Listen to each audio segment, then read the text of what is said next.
We can take advantage of the blend modes located in our transparency panel to add some highlights and really make this artwork pop out even more.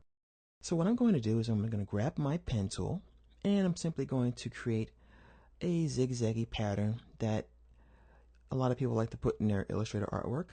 And this is going to pretty much be a highlight on the edge of the mask. And of course you can use whatever shape you like. You can just draw something very simple if you want to. I'm not dragging at all. I'm simply moving my mouse and dropping points, moving the mouse and dropping points until I get all the way to the bottom. And then what I'm going to do is I'm going to click here and I'm going to click on the very first point. I'm going to drag now to create a curve with this shape here. Then I'll let go of the mouse. Since I already know what blend mode I need to get a highlight, I'm going to give this shape a black fill. Then I'm going to go to my transparency panel and I'm going to turn this guy into a screen mode. And what I can also do is try and multiply.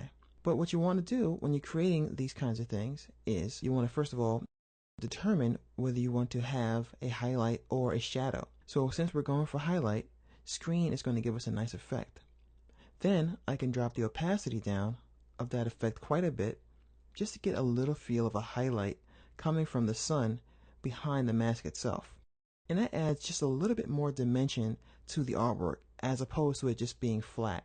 So if I hide that, you see the big difference there. We have a little bit more interaction with the environment, so we have the sun actually affecting the artwork in some way.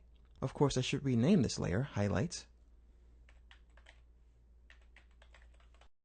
And what I can do is I can continue to add highlights to other portions of the artwork as I see fit. So experiment with the different transparency modes and add them to your artwork until you get something that you're very happy with. So just experiment with something like exclusion and difference, and then play around with the opacity on your effect until you're happy. Now, what I suggest you do is on your own, look at the artwork and determine whether you want to add any more to it or whether you think it's pretty much getting close to being finalized, because you can overdo artwork. So that's one of the hard things about being an artist and knowing when to stop. So far I'm getting pretty happy with the way this looks. And it's almost time to start to deal with our text and then figure out how we're going to integrate that into this artwork, as well as maybe some last minute special effects like maybe blurring out some of the sun rays or some of these spirals in the background.